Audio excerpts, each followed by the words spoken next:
নাবিলা রেজা আপনি লিখেছেন, আমাদের হজের ফ্লাইট তো ফিক্সড, নির্ধারিত সময়েই ফ্লাইট ছেড়ে দিবে। ফরজ তওয়াফের সময় মেয়েদের পিরিয়ড শুরু হয়ে গেলে করণীয় কী? তখন তওয়াফ না করে বিলম্বিত করলে ফ্লাইট মিস হতে পারে। ফরজ তওয়াফ তো হয়ে থাকে ঈদের দিন, তো সাধারণত ওই দিন তো হাজি সাহেবদের ফিরতি ফ্লাইট থাকে না নর্মালি।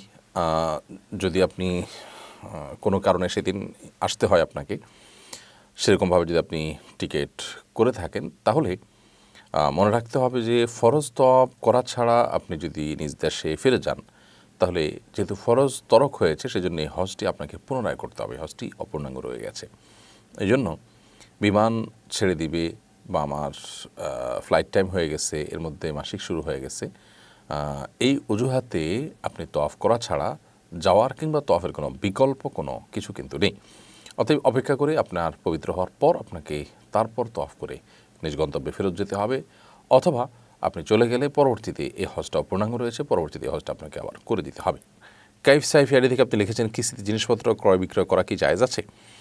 কিস্তিতে জিনিসপত্র বেচা কেনা করা এটা জায়েজ আছে, এবং কিস্তিতে বেচা কেনা করলে সাধারণ বেচা কেনার চাইতে দাম কম বা বেশি হলে সেটাও কিন্তু নাজায়েজ কিংবা হারাম নয়। সিগমা জাহান লিখেছেন, কোরবানির মাংস থেকে আত্মীয়ের ভাগ প্রতিবেশী গরিবকে দেওয়া যাবে কিনা? দেওয়া যাবে। আত্মীয়ের ভাগ আত্মীয়কেই দিতে হবে। আত্মীয়র ভাগ বলতে কোনো কথা নেই, আপনি গরিব দুঃখীকে দিবেন, আত্মীয় স্বজন পাড়া প্রতিবেশী সবাইকে মিলে দিবেন।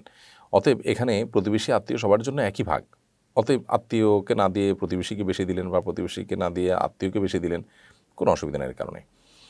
আবু সাইদ মোল্লা আপনি লিখেছেন, কেন কোনো সুদখোর দাওয়াত দিলে খাওয়া কি জায়েজ হবে?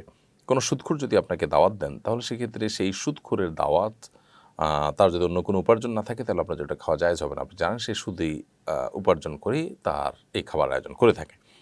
আর যদি হালাল হারাম মিশ্র থাকে তাহলে সেক্ষেত্রে খেতে পারেন, তারপরে অ্যাভয়েড করতে পারলে ভালো।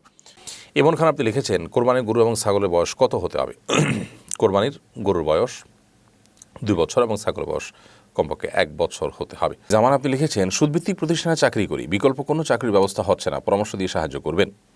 সুদভিত্তিক প্রতিষ্ঠানে চাকরি করছেন, বিকল্প চাকরির ব্যবস্থা হচ্ছে না বলছেন, আপনার প্রচেষ্টা কোন পর্যায়ে ছিল আমি জানি না।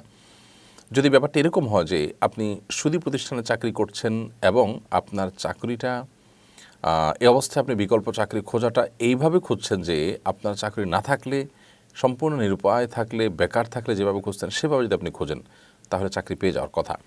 আর যদি চাকরি নাও পান, তাহলে সেক্ষেত্রে আল্লাহর জমিনে করার মতো অনেক কাজ আছে, যেগুলো হয়তো আমরা প্রেস্টিজ ইস্যুর অজুহাতে, নানা অজুহাতে হয়তো করি না। সেরকম কাজগুলো আমরা চাইলে কিন্তু করতে পারি এবং আমাদের করা উচিত, এবং সেক্ষেত্রে কোনো প্রকার কার্পণ্য করা উচিত নয়। অতএব সুদী প্রতিষ্ঠানে চাকরি করছেন, বিকল্প চাকরির ব্যবস্থা নাই, এই অজুহাতে আপনি এটাকে অব্যাহত রাখতে পারেন না দীর্ঘমেয়াদ পর্যন্ত। আপ্রাণ চেষ্টা করে বিকল্প চাকরি আপনাকে খুঁজে বের করতে হবে, ততদিন পর্যন্ত আপনি সুদী প্রতিষ্ঠানে চাকরি করতে পারেন।